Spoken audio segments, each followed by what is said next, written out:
Herzlich willkommen zum SF Krimi Podcast. Mein Name ist Wolfram Höll. Bei mir ist die Frau, an deren Tür an Halloween kein Kind klopft. Denn es geht unter den Kindern die Sage, dass wer einmal bei ihr klopft, nie wieder zurückkommt. Susanne Jansson. Hallo Wolfram, was glaubst du denn, wie ich zu 3 Kindern gekommen bin? Ist ja noch schlimmer. Die wollen auch nicht mehr gehen. Also ihr hört es schon, ihr habt schon im Intro gehört, es ist Vollmond. Das heißt, Zeit für ein Grusel-Special hier im Krimi-Podcast mit 3 Folgen der Hörspielserie Grauen. Warum du jetzt den Sprung zu Halloween machst, das ist mir klar. Aber das ist ja nun schon eine Weile zurück. Aber da hatte ich wirklich auch ein erschreckendes Erlebnis. Weil ich hatte eine Schüssel mit Süßigkeiten rausgestellt. Wir wohnen in so einem Mehrfamilienhaus und habe einen Zettel drüber gemacht, zweisprachig, Deutsch und Englisch. Just one. Und nicht mal 4 Sekunden hat es gedauert. Die erste Kinderhorde war da. Die Schüssel komplett leer. Ich habe mein Vertrauen in jedes Kind verloren, das durch Basel streunt an Halloween. Das nächste Mal werde ich sie wirklich eher versuchen zu prägen. Genau, also wir haben heute die Folge Süßes oder Saures im Krimi-Podcast und die spielt an Halloween. Typische Phil-Folge. Das kann man so sagen. Phil ist eine von den 4 vom Lagerfeuern. Kommt sich selber, glaube ich, immer sehr als Macher vor. Ist auch in gewissermaßen ein Macho. Aber hat oft Mühe, glaube ich, alles so zu jonglieren, was in seinem Leben so passiert. Und vielleicht was da auch noch besonders in der Folge. Da werdet ihr 2 Stimmen hören im Radio. Es ist wirklich auch eine Radiofolge. Marco Tommann und Philipp Gerber, die auf SF3 moderieren. Noch. Viel Vergnügen bei der 13. Folge von Grauen, Süßes oder Saures. Viel Spaß.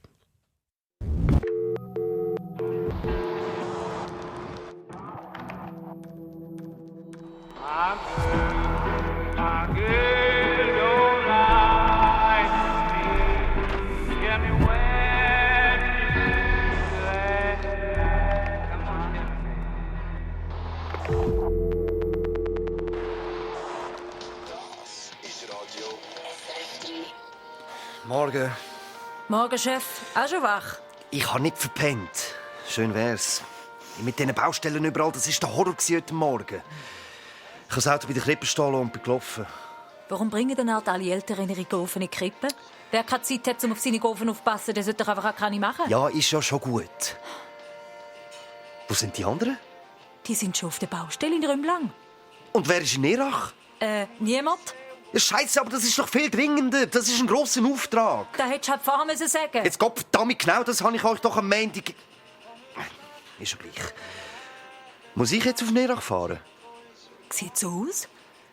Und dann solltest du auch noch nach Leutschenbach raus. Irgendein Problem beim Fernsehen. Die läuten schon den ganzen Morgen Sturm. Ich weiss nicht, ob ich das alles schaffen Der Röner steht draussen voll tankparat. Oh, das sind die vom Leutschenbach. Willst du gerade abnehmen? Nein, ich fahre jetzt. Und was soll ich Ihnen sagen? Sie sollen aufs Nattel anrufen. Ciao.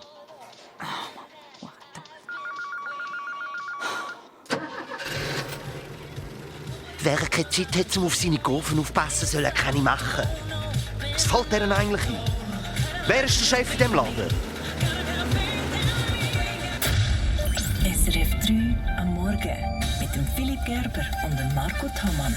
SRF 3. Ab in den Freitag, zusammen mit euch. Der Marco hat heute Morgen einen ausgehöhlten Kürbis ins Studio mitgebracht. Marco, was willst du uns eigentlich mit dem sagen, genau? Ich habe ihn mitgebracht für unser Halloween-Special heute Abend. Ja, heute Abend wird es unheimlich. Über Halloween gibt es nämlich Unmengen an gruseligen Geschichten, Horrorfilme, Games und Songs. Ja, aber heute wollen wir eure persönlichen Gruselgeschichten hören. Sind ihr schon mal einem Geist begegnet vielleicht? Oder hört ihr manchmal ein komisches Klopfen in der Wohnung vom Nachbarn? Schickt uns ein WhatsApp oder eine Sprachnachricht. Heute Abend präsentieren wir dann die unheimlichsten Geschichten ab dem 10 Uhr hier auf SRF 3. Philipp, hast du eine Gruselgeschichte auf Lager? Oh ja. Ich habe ja mal zu Obersport einen Autostöppler mitgenommen. Der hat so eine rote Sporttasche mit dabei gehabt. Ui nein. Doch. Ein Fremder mitgenommen? Da geht bei mir gerade ein Film los. Während der Fahrt schaut er mich plötzlich so komisch von der Seite an und macht ganz langsam seine Tasche auf und lenkt dort rein. Und dann? Das erzähle ich dann heute oben. Ach komm jetzt! Nein, also hey. SRF 3 am Morgen mit dem Philipp Gerber und dem Marco Thomann. Oh, ich fällt auch nicht mehr ein. Müssen wir jetzt jeden Scheiß aus Amerika nachmachen? Was kommt eigentlich als nächstes? 1. August und 4. Juli. Samichlaus, wo aus Chemie kommt. Wo sind wir da eigentlich?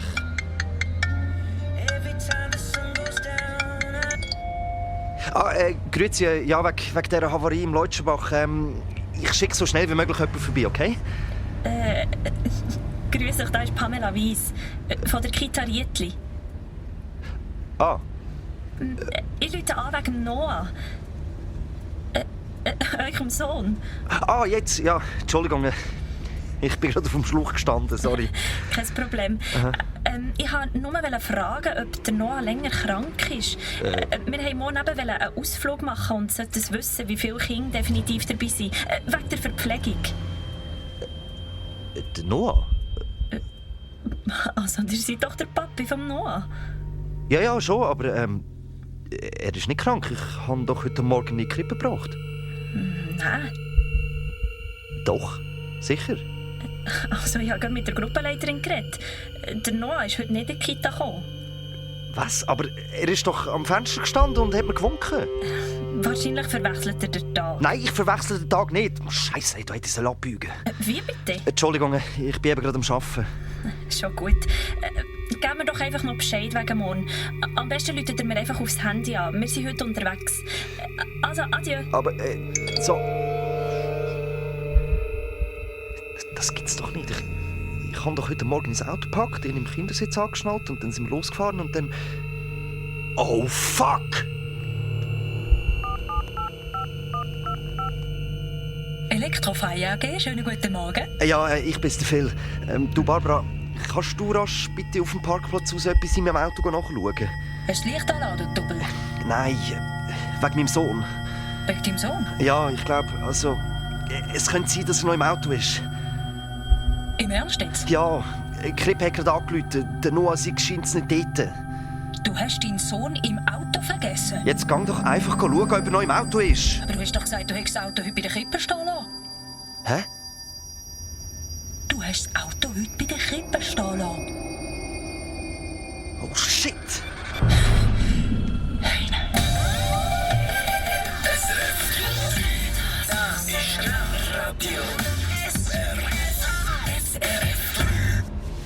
Philipp, kennst du die App Witcher? Nein, was ist das für eine App?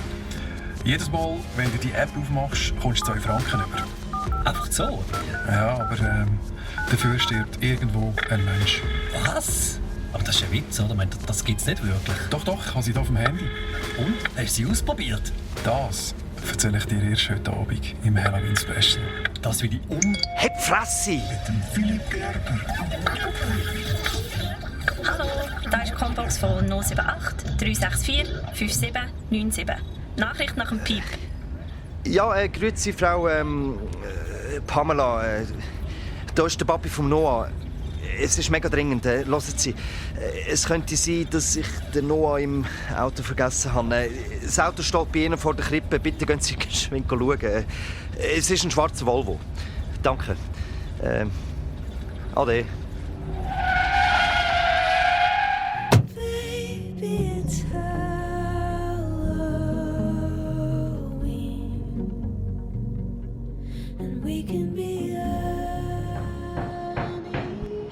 In diesem Raum müssen wir noch mal über die Leitungen sprechen. Ich bin mir nicht sicher, ob es hier wirklich sinnvoll ist, Überputz zu verlegen. Ja, ist gut. Also was? Hä? Sorry, ich habe gerade nicht zugelassen. Was haben Sie gesagt? Die Frage war Über- oder Unterputz in diesem Raum. Also, ja, das können wir machen. Also was jetzt? Moment bitte. Ja? Grüß dich, Herr Phil. Da ist Pamela Weiss. Danke fürs Zuglüt. Und? Ist er im Auto? Ich weiss es nicht. Was soll das heißen? Sind Sie nicht schauen? Nein. Dann macht Sie das bitte. Es ist... Euer Auto steht nicht da. Aha. Herr Phil? Herr Phil? Hallo?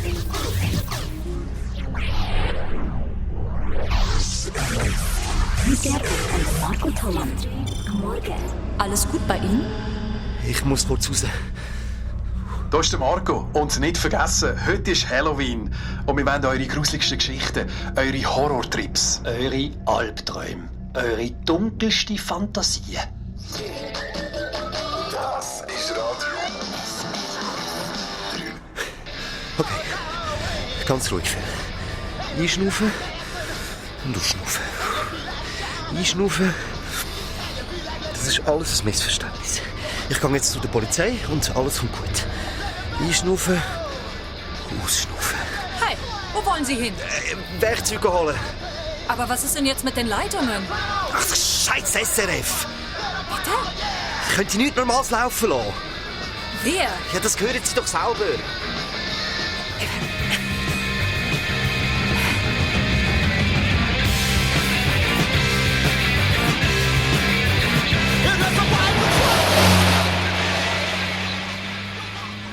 Und mit Ihrer Frau, haben Sie schon geredet? Ja, nein, sie ist am Arbeiten. Ich habe ihr auf Combox geredet. Gibt es sonst noch jemanden, der regelmässig bei Ihrem Sohn ist? Grosseltern, Göttis? Nein, die wohnen alle nicht in der Nähe. Oh Mann, was für ein Horror! Jetzt machen Sie sich mal keine Sorge, Ihr Sohn taucht schon wieder auf. Alle Polizisten im Grossraum Zürich sind informiert. Okay. Ihr Auto wird gesucht. Gut, merci.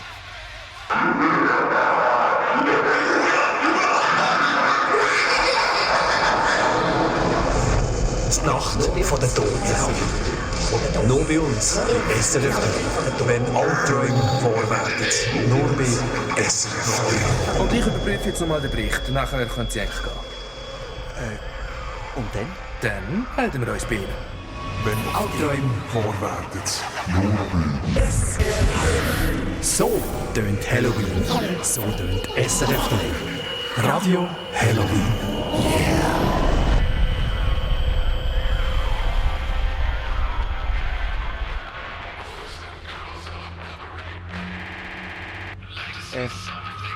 Entschuldigung, Ja, können Sie bitte das Radio abstellen? Radio. Ja, das nervt mich schon den ganzen Tag, das Halloween-Geschnurr.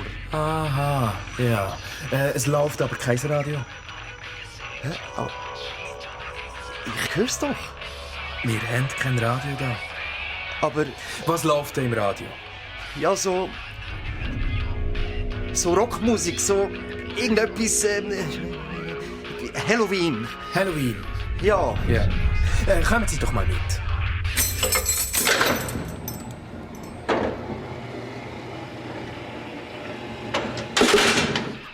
Da. Können Sie mal in Ruhe warten. Danke. Sitzen Sie doch mal auf den Stuhl. Ich komme gerade wieder.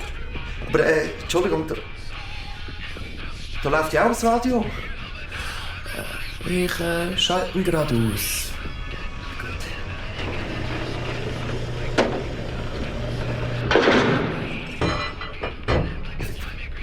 Wieso schließt sie jetzt ab? Hey! Hallo? Hey! Sie haben die Tür abgeschlossen! Hallo? Hallo? Philipp Gerber und Marco Thomann. SRF. Nichts an. Hört auf! Hello. Ruhe!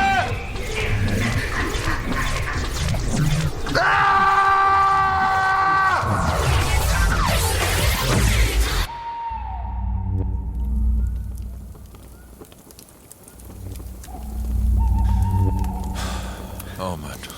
Ja, und dann? Hey, keine Ahnung, wie lange ich in dem Raum gewartet habe, aber irgendwann ist dann der Polizist wiedergekommen mit so einem saublöden Grinsen und ich so, was ist so lustig? Und er so, wir haben ihr Auto gefunden. Wo war es? Vor der Krippe. Und der Noah?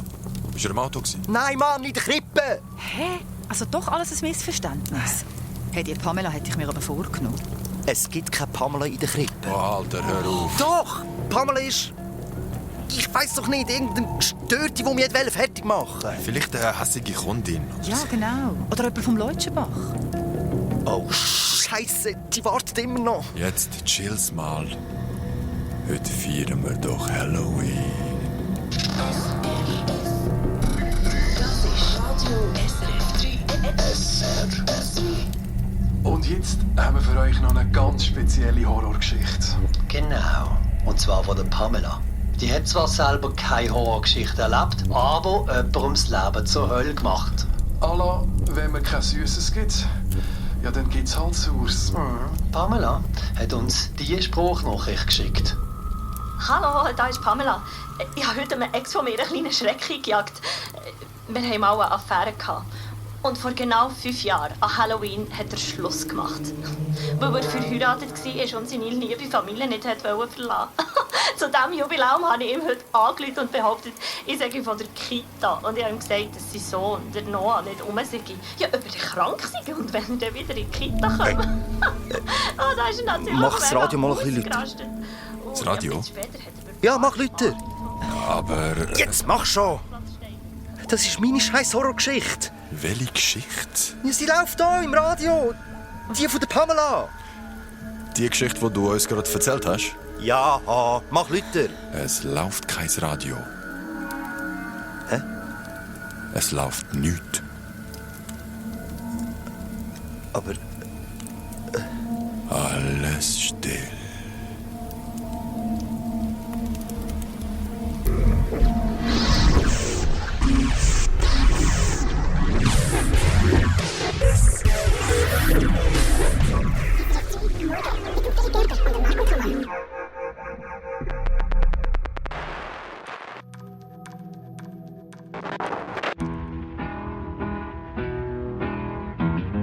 Und jetzt haben wir noch jemanden am Telefon mit einer gruseligen Halloween-Geschichte.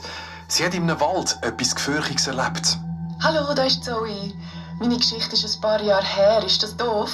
Nein, eine creepy Geschichte aus der Vergangenheit finden wir super. Super, ja. Ah, cool. Also, ich bin im Wald mit 3 Freunden. Es war schon spät, vielleicht 1 oder 2 Uhr Nacht. Vorher waren wir eben bei mir zu Hause, meine Eltern nicht rum und ich habe eine Party geschmissen. Wir sind dann so ins Doppel hochgelaufen, zu einer Stelle, wo es geheißen hat, dass dort immer wieder seltsame Sachen passieren. Ich meine, wir haben natürlich gewusst, dass das nur Geschichten sind. Aber es war irgendwie trotzdem ein bisschen gefürchtet. Es war mitten im Sommer, im Wald, aber irgendwie kühl. Und alles im Vollmondlicht.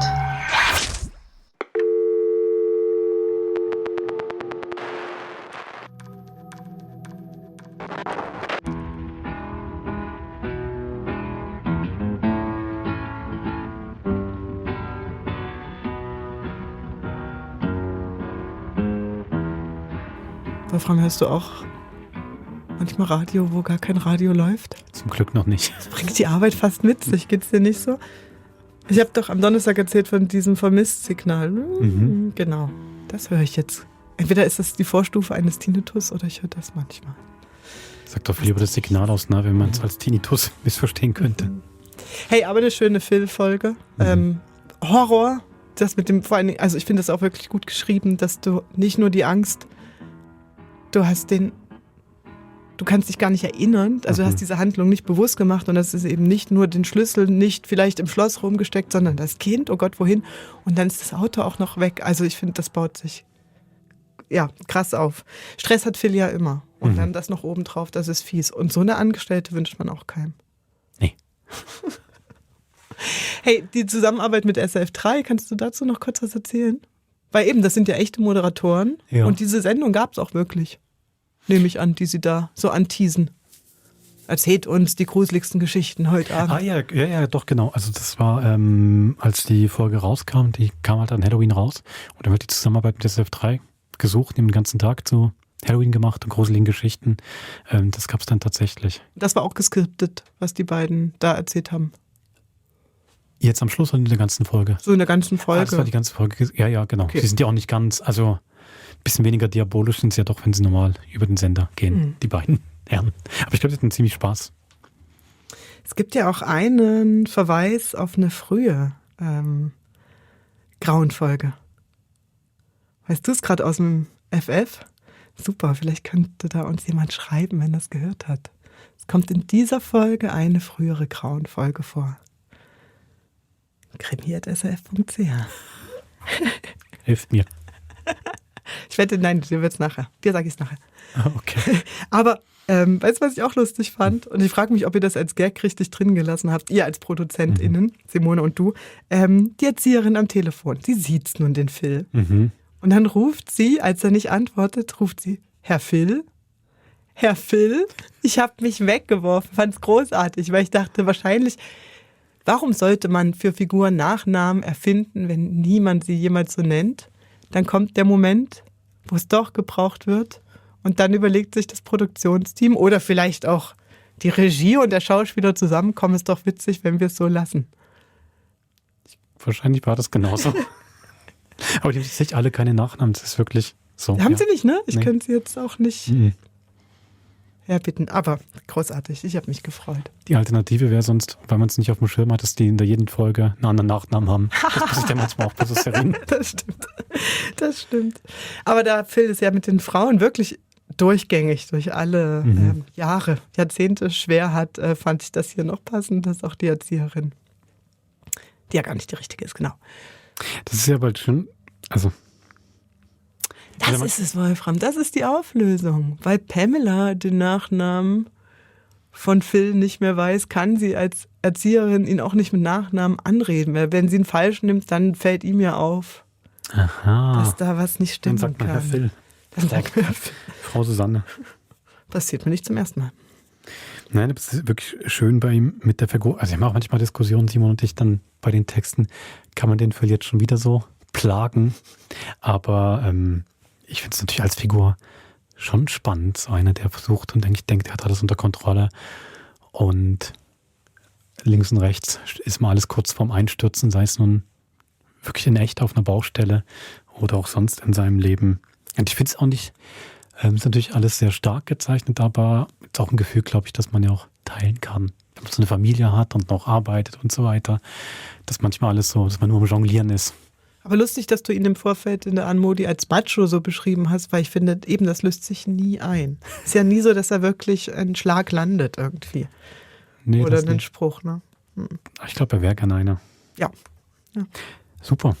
Dann kommen wir jetzt zu einer Folge, die zu meinen Lieblingsfolgen von Grauen gehört. Die heißt Der Nachtzug. Ja.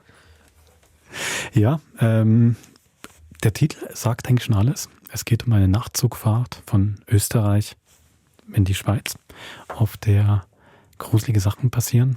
Und ich finde, Nachtzugfahrten passen dafür auch gut. Ja. Oder? Ja, ja. Also weil Schlafen ist ja trotzdem was, wo man sich, wo man schutzlos ist. Macht man normalerweise am liebsten in den eigenen 4 Wänden. Und nicht da im noch- Sechsabteil. Ja. Genau, und dann noch unterwegs zu sein, ist schon mal, glaube ich, eine besondere Situation. Ich fahre zwar sehr gerne Nachtzug, aber finde ich schon besonders und ist auch wirklich sehr schön geschrieben und umgesetzt, der kommenden Folge. Ja. Viel Vergnügen.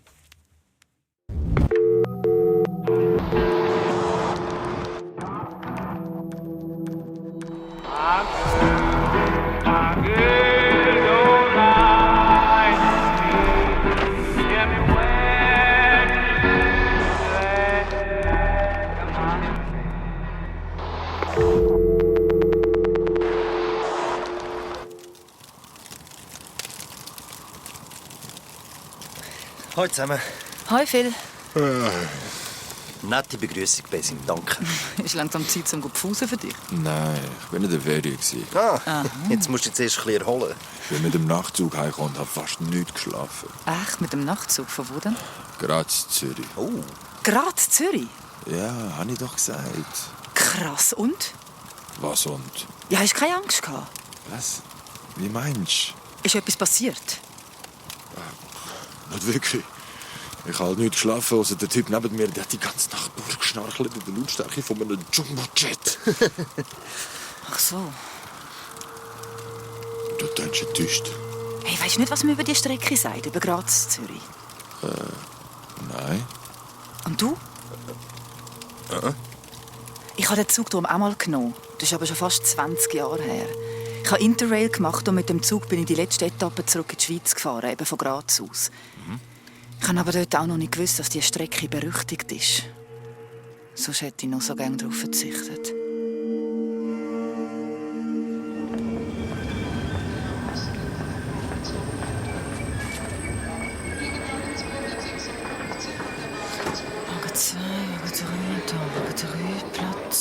Grüß Gott. Welcher Platz bitte? Warten Sie kurz. 61. Platz 61. Gut. Steigen Sie direkt hier ein, bitte.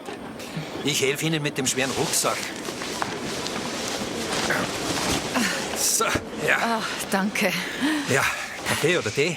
Wie bitte? Zum Frühstück, ja. Was darf's denn sein? Kaffee oder Tee? Kaffee gern. Nur Kaffee. Gut. Und Sie steigen in Zürich aus? Ja. Wohnen Sie in Zürich? Nicht direkt. Geht's noch weiter? Nein, ich bleibe in Zürich. Ganz sicher? Ja. Besuchen Sie wen? Was? Besuchen Sie wen? In Zürich? Was? Also, nein. Reisen Sie ganz allein? Ja. So. Warum fragen Sie? Nur so. Das hier ist Platz 61. Gut. Ist es egal, welche Liege ich nehme? Die untere Liege ist Ihre Liege. Okay. Kommt noch jemand? In dieses Abteil schon, ja. Okay. Und über die Strecke wissen Sie Bescheid? Die Strecke? Ja. Was man darüber sagt. Was sagt man denn über die Strecke? Nichts, mal dies, mal das. Aha. Ist schön, die Strecke? Ja. Seen, Berge, Felder, Kirchen. Ist bestimmt schön, ja. Aber ich werde nur etwas lesen und dann gleich schlafen. Ja. Wissen Sie was? Ich habe hier ein Abteil für Sie, ein eigenes hier. Direkt daneben, da haben Sie Ruhe. Aha, aber ich... Kommen Sie. Es ist ja noch frei. Das ist besser. Da passiert Ihnen nichts. Wie bitte? Nichts. Kommt's. Also, ja gut, wenn es noch frei ist. Ganz frei. Heute ist wenig los, so unter der Woche. Da können Sie sich ausbreiten, ganz ungestört. Decken und Polster sind auch schon da. Vielen Dank. Gut. Ja. Brauchen Sie noch was? Nein, ich bin zufrieden, danke. Ich komme dann später wieder, ja? Sagen Sie gern Bescheid, wenn Sie noch was brauchen. Gut. Und verriegeln Sie am besten die Tür hinter mir, ja? Gute Fahrt.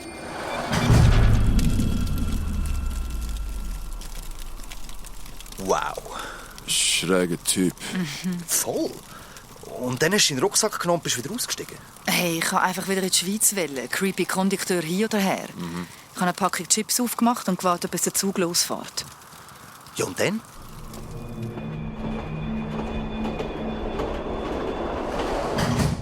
So, wie fährt es sich bei Ihnen? Gut fährt es sich. Gut. Sie haben die Tür nicht verriegelt? Nein, ist das denn nötig? Ja, verriegeln sollten Sie schon, das wäre besser. Aha. Und Sie lesen ja gar nicht. Sie wollten doch lesen, dachte ich.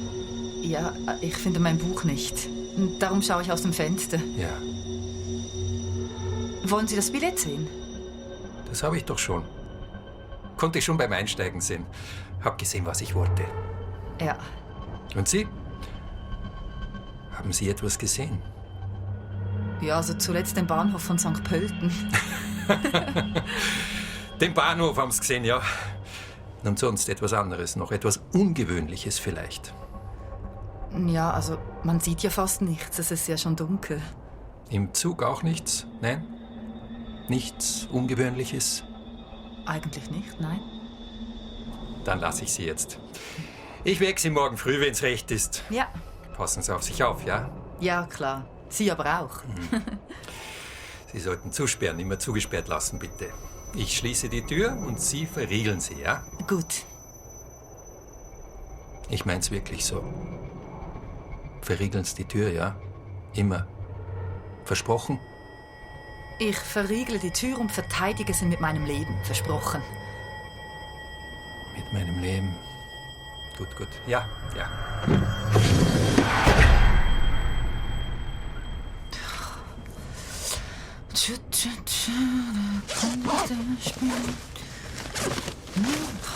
Was ist denn jetzt?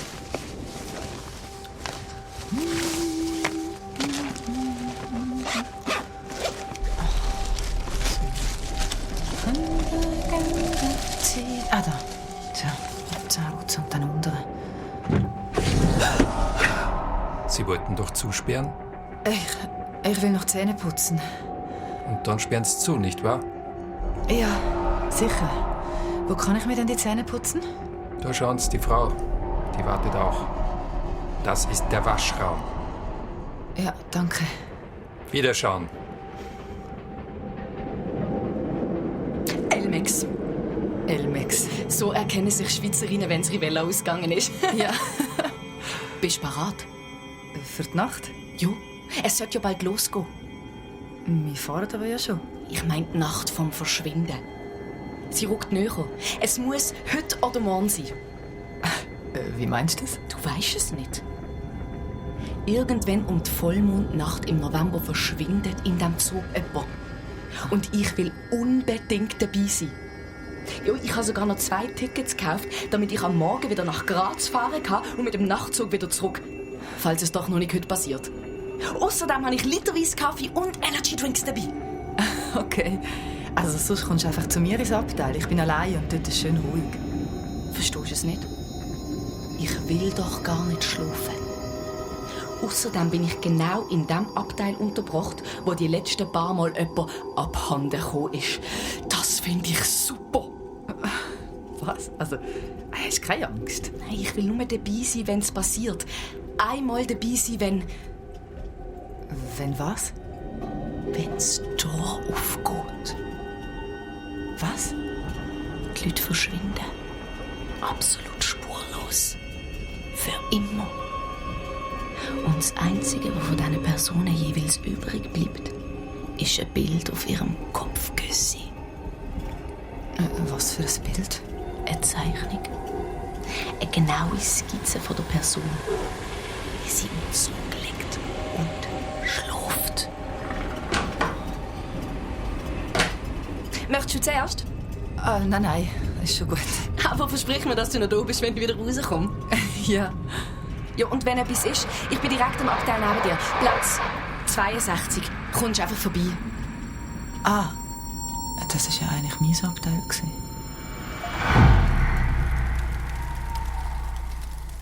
Und dann? Warte, ich weiss es. Dann ist die andere nie mehr aus dem WC rausgekommen, oder? Oder sie ist reingegangen und es ist jemand ganz anders wieder rausgekommen. Ja, voll. Der Kondukteur vielleicht. Nein, sie ist reingegangen und wieder rausgekommen und ich bin auch Zähne putzen. Aber dann, als ich in meine Kabine zurückgekommen bin, da war mein Bett vorbereitet. Komplett. Und nicht nur das. Auch mein Bischi war ausgepackt und der Rucksack wieder verstaut. Hey, und mein Buch, das ich vorher nicht gefunden habe, ist aufgeschlagen auf meinem Küssi gelegen.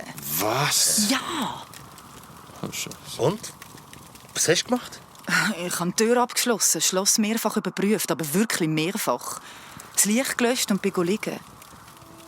Und obwohl das alles wirklich schräg war, bin ich mega schnell eingeschlafen. Aber ich habe extrem komisch geträumt.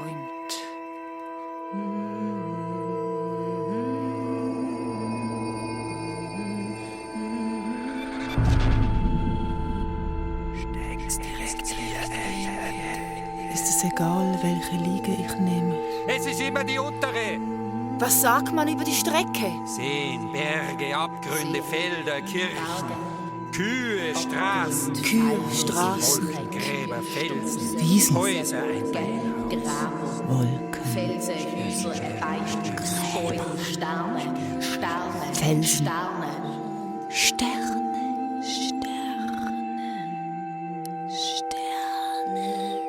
Darum schaue ich aus dem Fenster. Was auch immer du hörst, mach nicht die Tür auf. Bist du noch da, wenn ich rauskomme? Versprochen. Versprochen.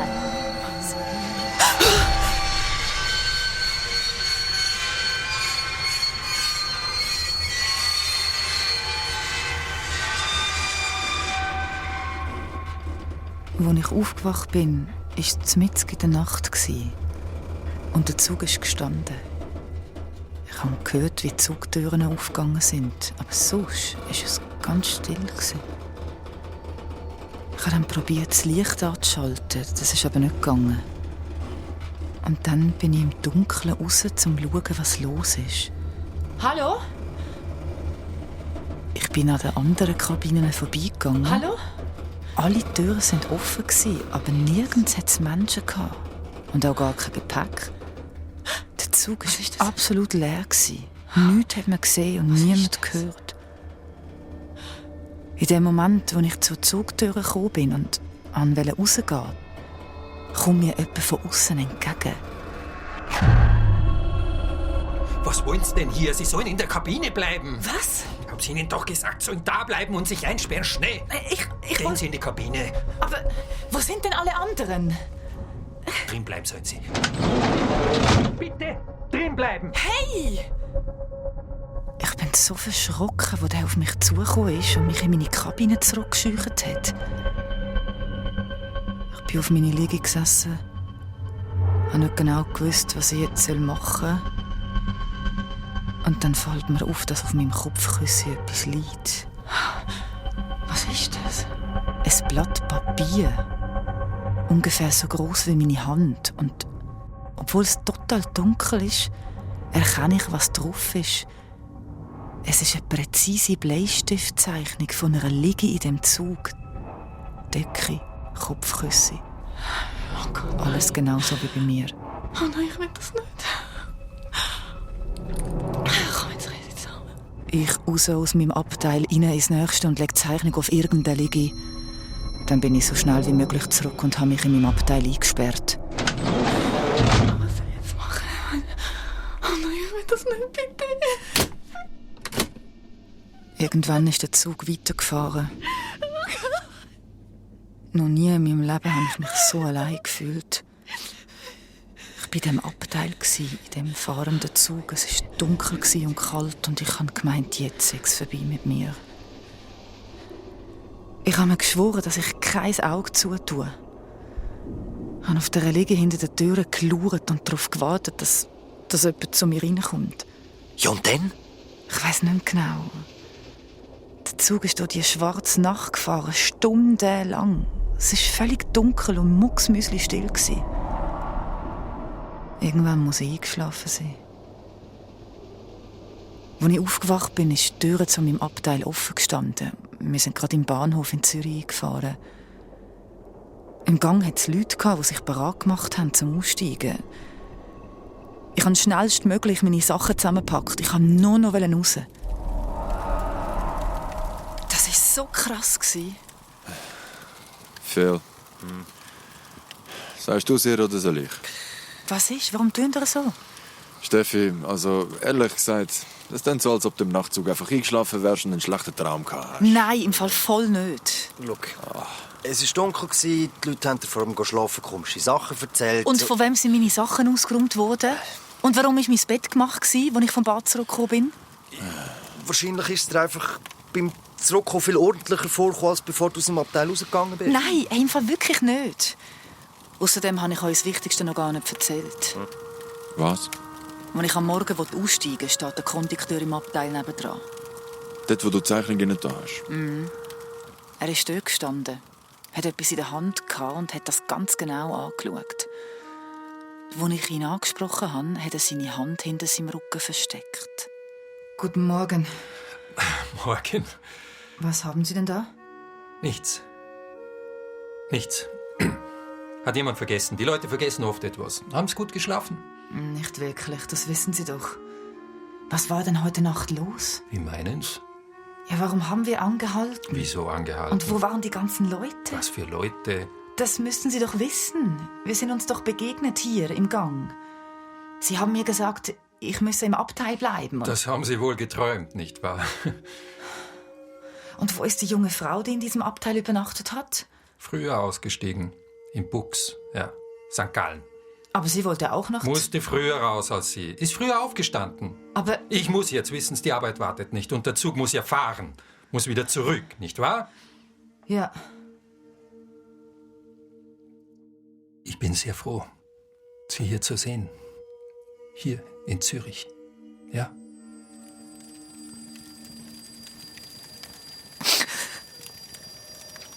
Steffi, was hast du?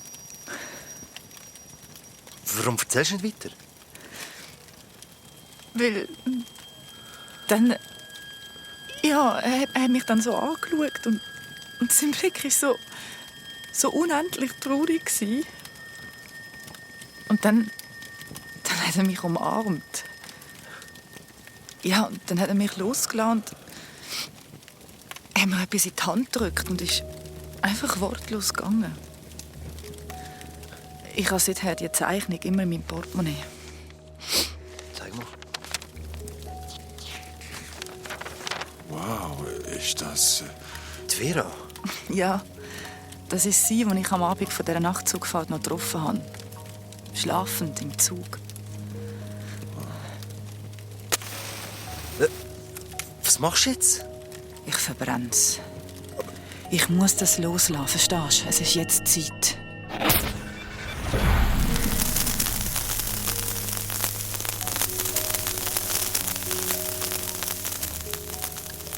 Hat jemand ein Foto von der Zoe da? Warum? Ich habe eins dabei.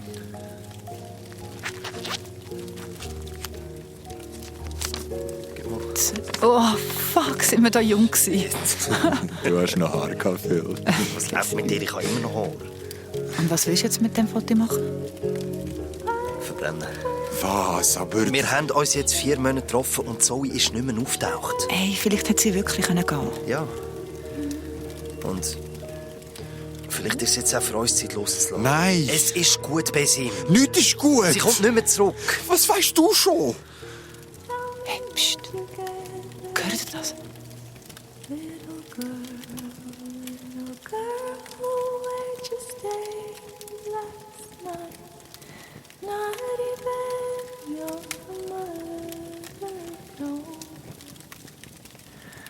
I stayed in the pines where the sun never shines.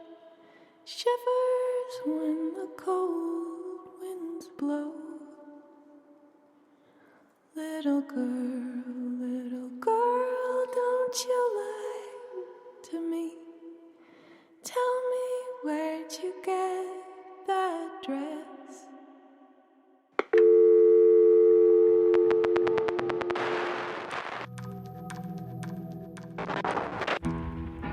Wir haben viele Fragen und Gedanken zu dieser Folge. Schieß los. Das ist lustig, ne? Sie ist ja eigentlich eine unaufgeregte und ist aber, habe ich das Gefühl, eine von den bleibendsten in dem Kosmos. Vielleicht das naheliegendste oder das konkreteste, Zoe, ist jetzt schon seit 2 Folgen nicht mehr da und es wird auch gesagt, sie ist seit 4 Monaten nicht mehr aufgetaucht. Und das letzte Mal, dass wir sie gehört haben, war ja im Hotel Limbus und da irgendwie die Erkenntnis, sie ist tot. Das erste Mal ausgesprochen, auch für sie. Jetzt singt sie ja wunderschön hier am Ende. Oder Lucy Wirth, die Schauspielerin, singt es echt toll. Aber Zoe ist weg, ne? Und sie ist ja eigentlich der Glue zwischen den... Ich meine, die 3 machen das auch zu dritt ganz gut, aber sie sind ja eigentlich zusammengekommen wegen Zoe. Genau, ja. Eine Art von Beschwörung, oder? Oder Wiedertreffen mit ihr, so habe ich es gelesen.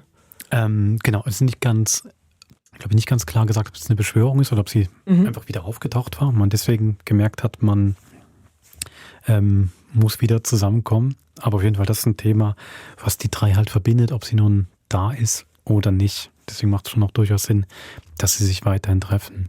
Und es ist ja schon so, wie sie in der Süßes- oder Saures-Folge am Telefon noch gesagt hat, es geht schon auch um den Ort und um Vollmond, gell?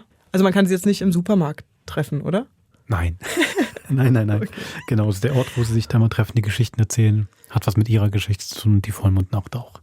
Okay, aber für den Nachtzug spielt sie ja gar nicht so die große Rolle. Steffis Kosmos, Steffis Geschichte. Was sehr gut für mich funktioniert, ist, du hast ja schon am Anfang beschrieben, das ist so ein Ort, stimmt, im Schlaf ist man so wehrlos, aber man ist auch in dieser Grenze zwischen Wachen und Träumen, Schlafen und manchmal ja nicht wissen, was ist jetzt was. Und ich finde, das zieht sich bei dem so durch. Und es hat auch, das Grauen wandert so. Es hat so verschiedene Motive, ohne dass ich sagen würde, es ist so voll gepfropft. Aber du hast am Anfang diesen seltsamen Kondukteur schon, wo du Angst hast, der wird zugriffig oder der weiß einfach viel mehr, der will viel mehr. Und dann wandelt das hin zu dieser mystischen Geschichte, zu diesem Bild, nachts allein sein im Zug, genau, es verschiebt sich, so eine Staffelübergabe von grauen Momenten, ja. Ja, total. Also ich finde gerade dieses, der Schwebezustand zwischen Wachen und Schlafen, ist super beschrieben. Das ist ja tatsächlich auch, was man Nachtzug fährt, so wahnsinnig gut schläft man ja dann doch nicht. Ich finde, es ist eigentlich auch genau das, wo man da auch die paar Stunden dann meistens drin ist. Ich finde tatsächlich auch den Schaffner sehr spannend, weil man erst denkt, man ist ja ganz konkret, ist der creepy oder dann Ich denke, ist das wie so ein halber Sensemann oder jemand, der ins Totenreich überbringt, aber dass er am Schluss eigentlich einer ist, der auch nicht ganz weiß, was da geschieht, aber irgendwie da trotzdem arbeitet. Das gefällt mir sehr und es wird auch nicht aufgelöst. Das finde ich sehr spannend an der Figur. Und selbst wenn man ihn manchmal wahrnimmt als Beschützer, schließen sie auf jeden Fall ab. Sie wollten noch abschließen, dann fragst du dich, um Gottes Willen, was ist denn das Grauen, vor dem er schützt? Ja? Also selbst wenn er selber nicht die Bedrohung ist, ist die Bedrohung irgendwo in einem anderen Abteil. Schon super. Ich bin auch oft Nachtzug gefahren während des Studiums von Wien nach Leipzig und auf dieser Grenze zwischen Schlafen und Wachen habe ich immer Feuer gerochen. Ich lag ganz viel, ich bilde mir jetzt im Nachhinein ein, das ist einfach so eine Heizung, die wahrscheinlich in so Zügen, sind ja meistens ältere, aber ich habe immer flach gelegen oder vielleicht geschlafen und hatte das Gefühl, einen Brandgeruch in der Nase zu haben und den verfolgen zu müssen, falls es stärker wird. Mehrmals, Wolfram. Es hat nie gebrannt. Es gab nirgendwo was Schwelendes, aber irgendwas habe ich gerochen. Nach einer geruhsamen Nacht. Nee, war es eben auch nie. War es wirklich nie. Ja, ich glaube, das ist halt schon wirklich auch das Spannende. Ich meine, Nachtzug ist was ganz Konkretes, wo jeder irgendwie konkrete Erfahrungen hat. Ich bin mit dem Nachtzug nach Italien. Ich bin ein Semester in Italien studiert und mit dem Nachtzug gefahren. Das was so ein bisschen irre war. Die stehen ja auch oft nachts irgendwo mitten eine Stunde rum oder 2 Stunden, keine Ahnung warum, dann fahren sie irgendwann mal wieder los. Die Leute, die dann nachts dazukommen und du kriegst nur im Halbschlaf mit. Das sind wirklich auch interessante Sachen.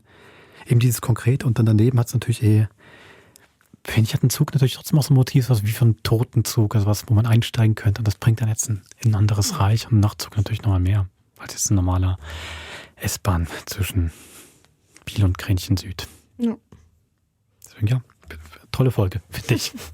Sag mir nur noch eins bitte, ist Elmex typisch schweizerisch? Also Rivella und sowas verstehe ich, aber Elmex ist für mich... Habe ich als Kind auch benutzt, wenn ich jemanden sehen würde mit Elmex. Also es ist eine schweizerische Marke ursprünglich. Ich hatte keine Elmex in Deutschland. Was hattest du für einen Zahnarzt? Das ist, jede Zahnärztin, jeder Zahnarzt empfiehlt doch Elmex quasi.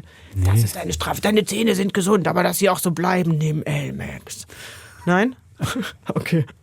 Das sind auch sehr motivierte Zahnärzte und Eltern, glaube ich. Ja, also meine Kinder müssen das. Aber ich habe eine tolle jüngste Tochter, die nimmt nämlich dieses schlimme Elmex, dieses Elmex-Gel, was man auch nicht so oft aufmachen soll, freiwillig. Sie erinnert mich, genau. I'm proud of you, baby. Gut. Gut, dann kommen wir zur letzten grauen Folge von heute, à la Minute. Da geht es nicht nur um Essen und Kochen, sondern auch um Silvester. Wo ja es auch wichtig ist, eine punktgenaue Landung zu machen ins neue Jahr.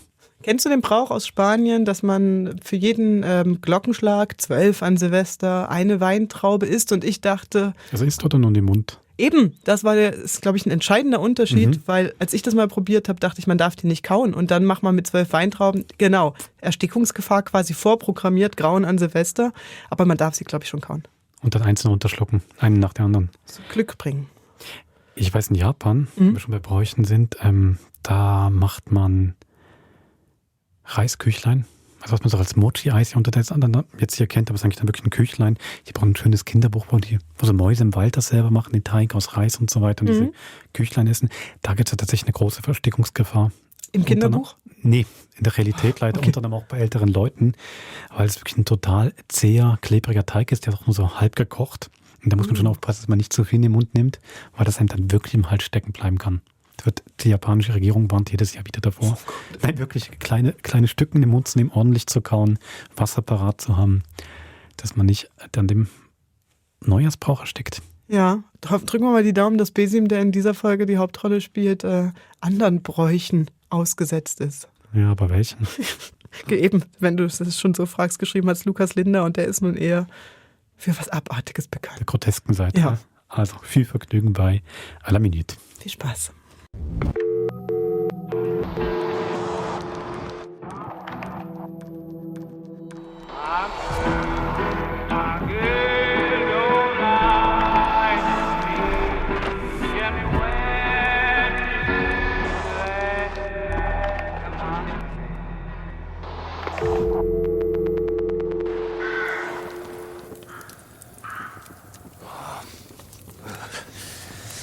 Ich habe sie fast nicht so gern.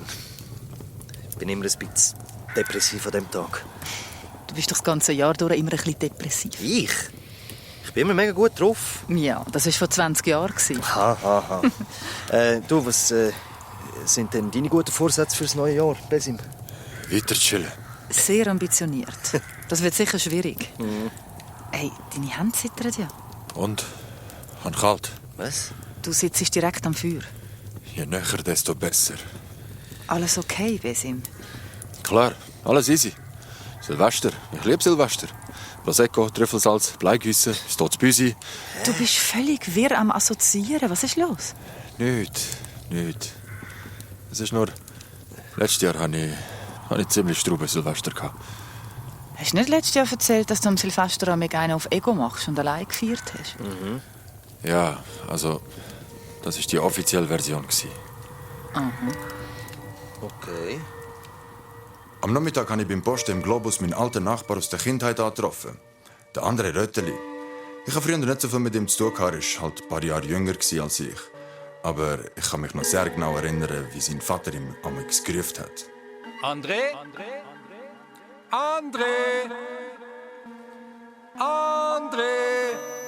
Ich habe ihn im Globus zuerst gar nicht erkannt. Er war gross, hatte Ruhe ausgestrahlt. Aber auch so gebützelt mit einem wahnsinnig weißen Lächeln. Wir sind dann zusammen durch den Laden gelaufen und er hat mir die ganze Zeit Sachen empfohlen, die ich unbedingt probieren muss. Hast du schon mal das gehobbelte Wagi-Trockenfleisch probiert? Ich kann mir gar nicht vorstellen, wie man ohne Pastrami im Kühlschrank leben kann. Rein mit! Wir sagen ja zum Einsieder Ofenschinken aus dem Haus Valhalla. Ein Hirschsalzsitz ist kein Hirschsalzsitz.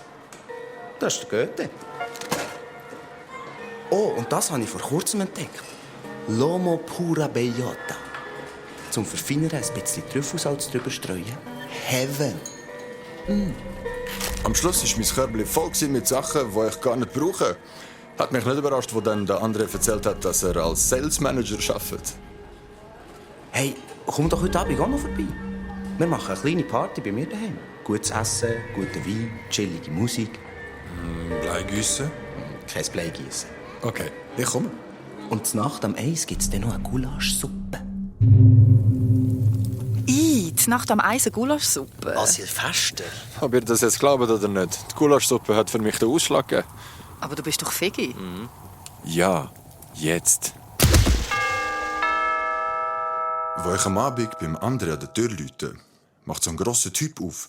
So eine komische Mischung zwischen einem Germanistikstudent und einem Surfer. Und glotzt mich einfach nur an. Hey, ich bin der Besim. Ja? Ist da am anderen seine Silvesterparty? Ja. Geil. Der andere hat mich eingeladen. Ah. Ich habe einen Cognac, Skanderbeo dabei. Ein albanischer Cognac? André!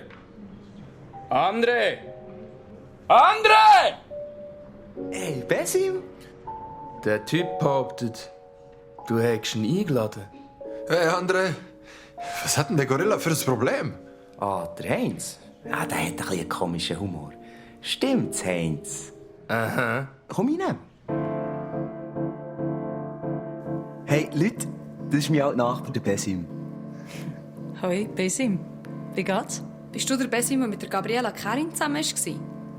Kanti Bade? Ein musisches Profil.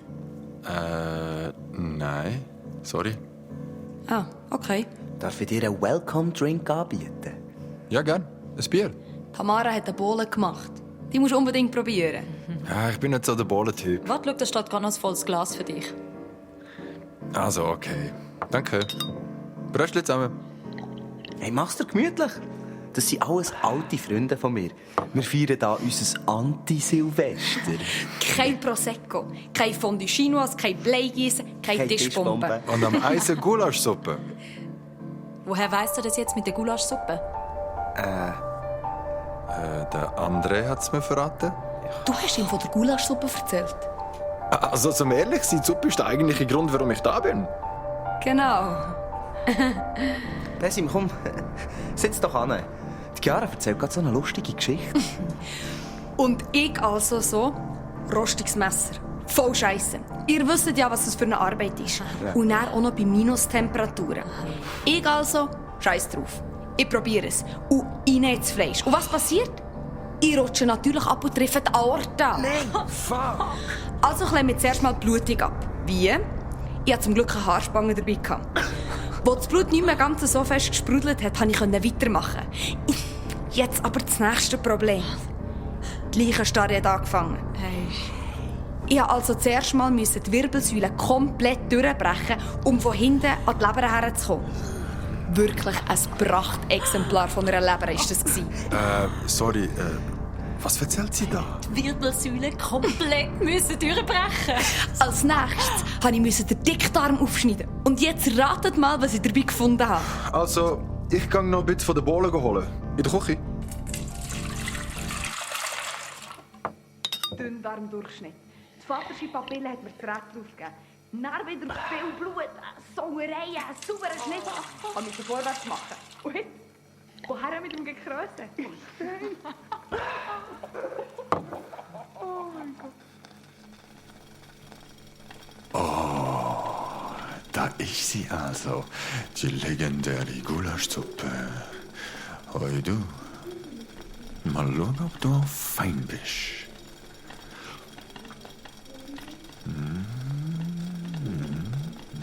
Ist's fein? Oh, shit, Alter.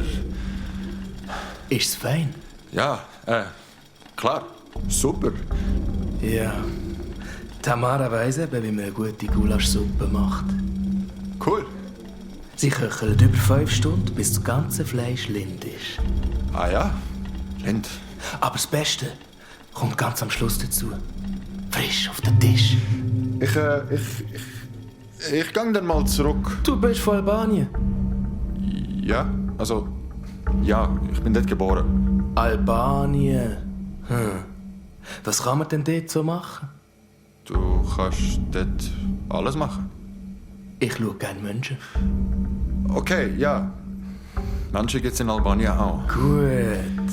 Ich interessiere mich nämlich für Menschen. Cool. Also, dann... 72. 72 was? Dein Gewicht. 72 Kilo, oder? Eher so 79 Kilo, glaub's. Also vor der Gulaschsuppe natürlich. Vor der Gulaschsuppe. Der ist gut. Ich hätte eher auf 72 geschätzt. Also, gehst du langsam zurück oder bleibst du noch ein bisschen da? Ich bleib noch ein bisschen da. Also, bis später und cool gewesen, mit dir zu reden.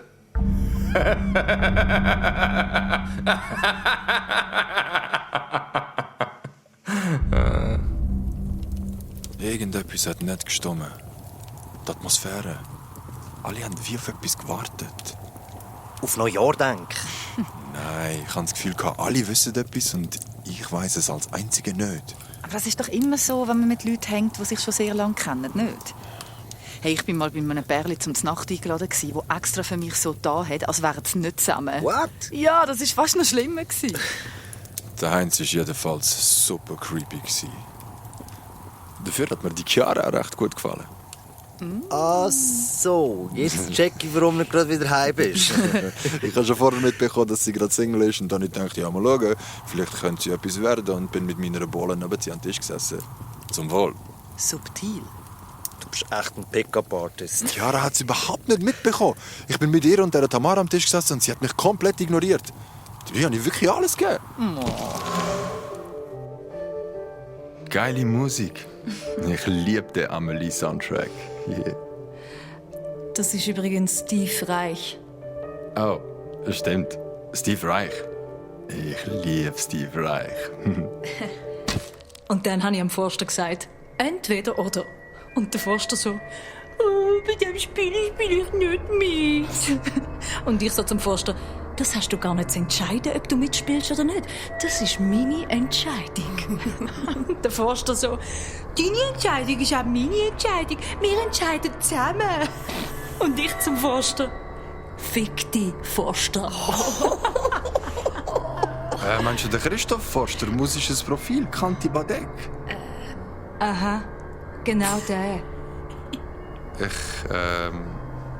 Ich hol mir noch ein bisschen Bohlen. Hund. Hund. Krebs. Tot.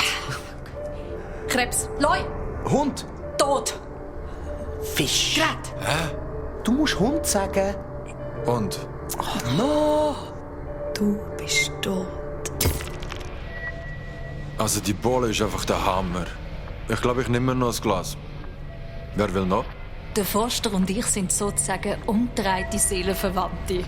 Unsere Seelen stoßen sich sozusagen gegenseitig ab. Versteht ihr, was ich meine? Ja, voll. In der Küche habe ich ein neues Glas für die Bohle gesucht. Und dann ist es passiert. Ich mache ungeschickte Bewegung und das beschissene Trüffelsalz geht mir in den Gulaschtopf hinein. Oh, Scheiße. Ich habe einen Schöpflöffel genommen und versucht, möglichst viel vom Salz wieder rauszuholen. Und dann ist mir etwas aufgefallen. Das Fleisch ist nicht wie sonst im Gulasch in viele kleine Teile geschnitten, sondern einfach ein grosser, unförmiger Mocken.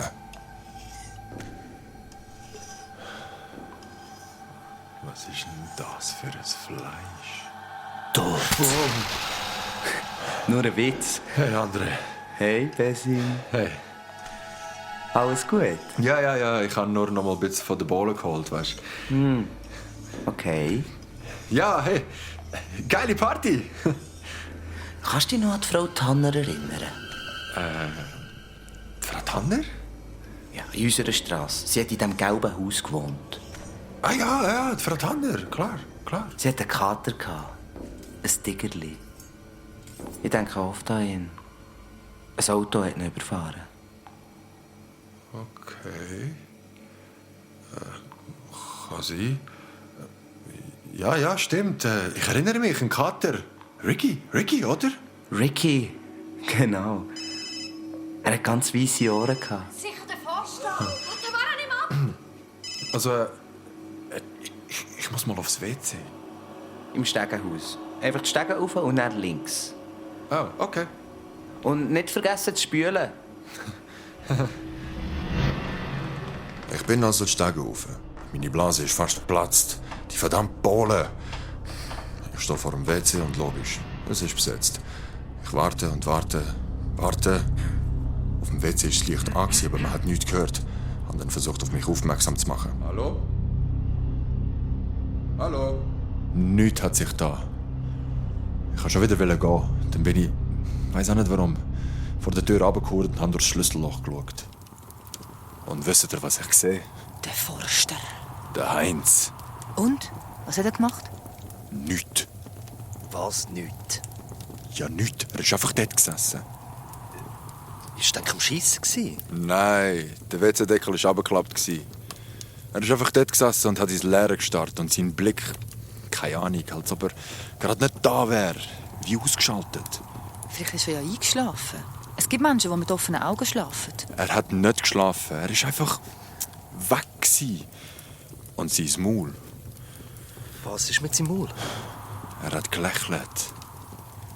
Dort ist es für mich gelaufen. Ich hatte null Bock mehr. Ich wollte nur noch mal kurz zurück zum Ciao sagen und dann heim.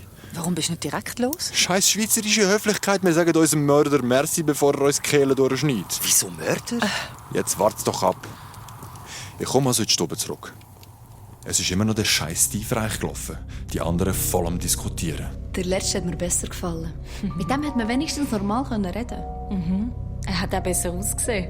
Findest du? Also ich finde, er ist perfekt. Er ist komisch. Eben drum. Er schleicht die ganze Zeit um mich herum. Ich kann mich null entspannen. Ja, du kannst dich dann noch früh genug entspannen. Denk an die Gulaschsuppe. Ich denke die ganze Zeit an die Gulaschsuppe. Woher kennt ihr euch eigentlich? Also, wir sind mehr oder weniger zusammen aufgewachsen. Du meinst den? Der Heinz. Der Heinz. Ich gehe mal schnell nach der Gulaschsuppe schauen. Hey, Besim. Alles klar. Wir reden gerade über Heinz. Okay. Was ist mit ihm? Er ist Künstler. Ja. Hast du gewusst, dass er schon 2 Goldmedaillen gewonnen hat? Goldmedaille? Als Künstler? Kommt man die nicht eher im Judo oder so über? Meine Bohlen! Jemand hat mir meine ganze Bohlen ausgetrunken. Was? Wir haben doch abgemacht, dass wir jetzt zum Anstossen aufsparen, so wie immer. Ich habe mir so viel Mühe gegeben. Also, ich habe nur meinen Welcome-Drink. Ich habe auch nur meinen Welcome-Drink gehabt. Verdammt nochmal, wir haben alle noch einen Welcome-Drink gehabt. Jemand weiss anscheinend nicht, was das Wort Welcome-Drink bedeutet. Und ich weiss auch schon ganz genau, wer. Egal, halb so wild, ja? Zum Glück haben wir ja noch ganz viel Prosecco. Vergessen wir doch die Geschichte, oder? Besim? Ja, ich meine, also ich muss jetzt sowieso gerade gehen. Jetzt schon? Ja, es ist mega schade, aber ich habe meinem Kollegen versprochen, ihm beim Zügeln morgens helfen und darum... Hat jemand schon die Gulaschsuppe probiert? Ich schaue mal, ob sie noch ein bisschen Salz braucht. Also dann, es hat mich gefreut. Macht's gut und einen guten Rutsch. Willst du nicht noch ein bisschen von den Bohlen trinken? Ja, also, es hat mich wirklich gefreut. Ja. Chiara, was ist passiert? Das Gulasch ist komplett versalzen. Wie bitte? Irgendein so ein beschissener Vollidiot hat das ganze Trüffelsalz reingerührt. Was? Mein Trüffelsalz? Extra. Aber wer? Besim? Mann, es war ein Unfall. Ich wollte nur ein Glas holen für... Für die Bohlen? Ja, für die Bohlen. Aha. Und dabei ist mir aus Versehen das Trüffelsalz reingefallen. Es tut mir schrecklich leid. Und was machen wir jetzt? Vielleicht können wir es noch retten. Unmöglich. Er hat ein halbes Kilo Salz reingerührt. Hey, Chiu! Hey, Chiu! Hey, Chiu! Jetzt beruhigt euch mal! Scheiße, wir reden von einem blöden Gulasch, nicht von einem Mensch! Du hast ja keine Ahnung. Selber blödes Gulasch. Was? Hey, der Besim hat recht. Wir müssen uns beruhigen. Dann fangen wir halt noch mal von vorne an. Du weißt genau, dass wir es nicht können. Ja, aber sicher schon. Und der Besim hilft uns dabei. Du meinst also so à la minute? Ah. Also, was soll ich machen? Das siehst du dann. Jetzt machst du zuerst mal bequem, nimm ein Bier, machst dir gemütlich. Abgemacht. Es ist nur... Ich muss ganz dringend aufs WC. Ja, dann gang doch. Ich glaube, der Heinz ist schon drauf. Wieso? Dort hinten steht er doch. Schon die ganze Zeit. 72 Kilo. Hätte ich wirklich nicht gedacht. Warum bist du nicht sofort heim? Habe ich ja wollen. Aber als ich auf dem WC gesessen bin, habe ich draussen jemanden laut schnaufen gehört. Der Heinz hat vor der WC-Tür gewartet. Jesus. Ich habe gedacht, ich bleibe einfach sitzen, bis er wieder weggeht. Die Zeit ist vergangen und ich habe ihn immer noch schnaufen gehört. Ich bin hässig geworden. Was ist dein Problem, habe ich gedacht. Was geht da eigentlich ab? Dann plötzlich ist mir ein Gespräch eingefallen, das ich mit dem anderen am Anfang des Abends hatte. Kannst du dich noch an die Frau Tanner erinnern? Sie hatte einen Kater, so ein Tigerli. Ich denke oft an ihn. Er ist dann von einem Auto überfahren worden. An diesem Satz war etwas komisch. Irgendwas hat nicht gestimmt. André? André? André? Da habe ich wieder das Rufen vom Vater gehört. André? André? Und dann ist mir in den Sinn gekommen, der Kater ist gar nicht von einem Auto überfahren worden. Was? Ich habe die Szene gestochen scharf vor mir gesehen. Es ist noch früh am Abend. Ich bin im Garten. Es hat angefangen eindunkeln.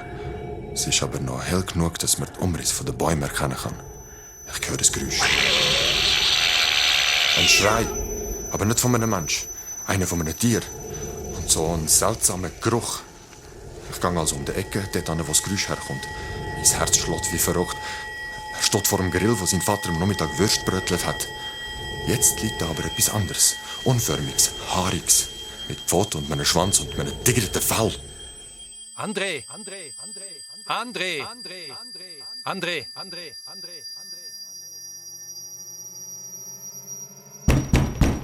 Besim, aufmachen! Aufmachen! Rauskommen! Wir wissen, dass du da innen bist. Nein! Nein! Nein! Hilfe! Wir kommen! Nein! Bitte nicht! Nein! Oh yeah.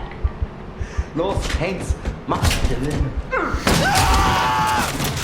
Los, alle rein! André, du auch! Was wird das? Was haben wir vor? Das ist unser Silvesterbrauch. Was? Wollen ihr mich da innen umbringen? Drücken uns alle ins WC rein und warten, bis es Mitternacht wird. Heinz, wie lange noch? 20 Sekunden. Countdown. 20, 19. 18. Besim. Hat dir schon mal jemand gesagt, dass du mega Fan schmeckst? Ich will da raus. Oder bist du der Besim, der auch den Lukas wirklich vom Les Rivieras kennt? Der die alternative Rockband mit dem Pascal Schaffli hat? Rami! Bitte, ich will da raus! 2, 1... Ich hasse Silvester! Happy New Year!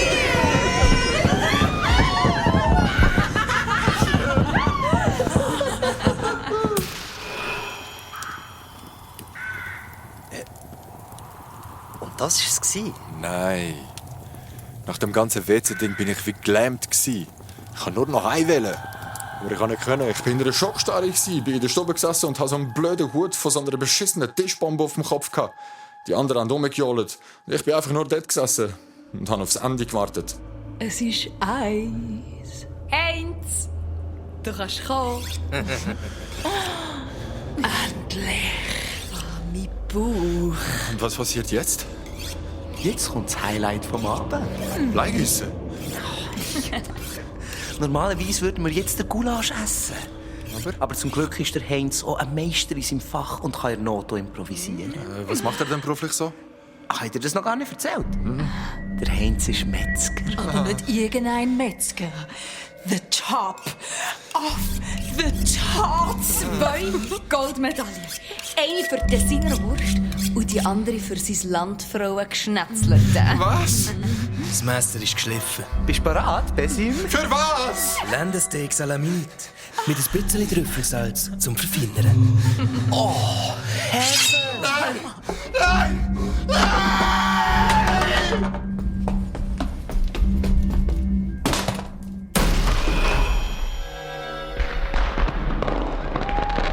Ich bin gerannt und gerannt.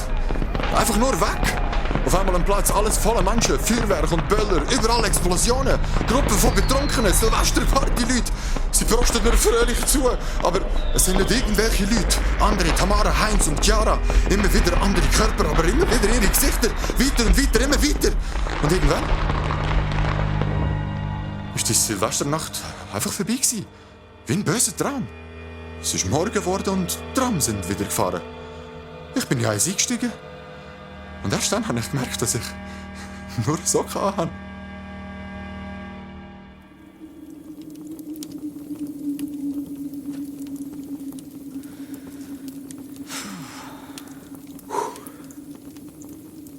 Echt krasse Geschichte. Ja, und was ist mit dem André? Hast du noch mal etwas von ihm gehört? Nein, also ich habe das ganze Jahr nichts von ihm gehört, aber genau heute hat er mir auf Combox geredet. Was? Und? Was hat er gesagt? Hätte er dich wieder einladen? Ich habe keine Ahnung. Ich habe es noch nicht gehört. Bist du blöd, Mann? Hey. Ist doch spannend. Ja, Phil. Wirklich. Komm jetzt. Bist doch nicht so ein Weichei. Also gut.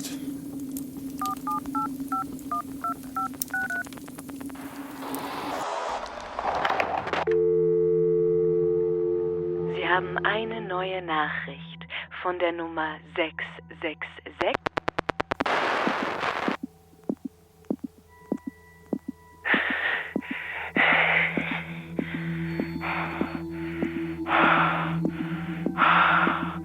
Besim! Besim! Besim! Na, what? Beretto? Der andere, würde ich sagen. Zoe. Ich bin wieder da.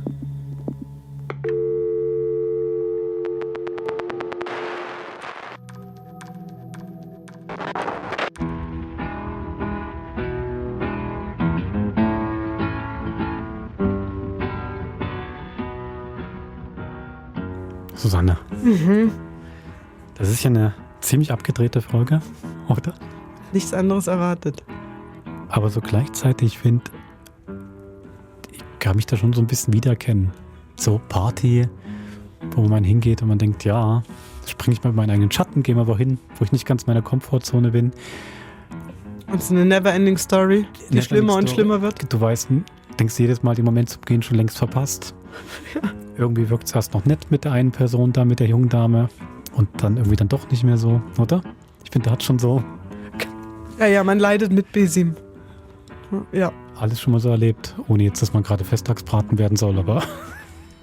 Es ist auf jeden Fall in diesem ganzen grauen Paket, das wir jetzt in der Folge haben, schön ausgelotet, welche unterschiedlichen Arten und Zustände es von Grusel und Grauen und Schrecken geben kann. Das ist ja nun wirklich eher augenzwinkernd, aber man kann sich auch da, also an Fleischbrocken, die irgendwo drin schwimmen und sowas, kann einem ja auch so ein bisschen die Nackenhaare aufstellen und ich finde, das macht aber auch die Besetzung viel, ich finde diese Typen einfach so wahnsinnig schräg. Also sowohl Besims alter Schulfreund, der ihn einlädt, aber dann vor allen Dingen Heinz. Also die Namensgebung ist schon wieder großartig für so einen Bodybuilder, aber ich finde diese Bilder, wie er dann da auf dem WC sitzt und so zombie-mäßig vor sich hinstarrt, hat dann halt doch viele Anknüpfungspunkte an ein schwärzeres Grauen, wenn du so willst, ne? Aber es ist schon so eine Versammlung von Hexen und Gnomen, denen Besim so ausgesetzt ist, ja.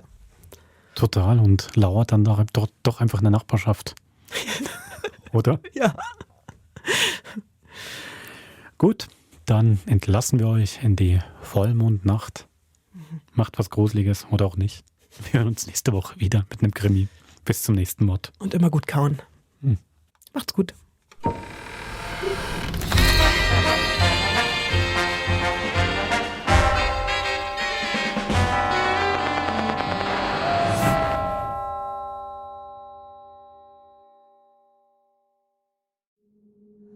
Das war ein Podcast von SRF. Produziert im Auftrag der SRG.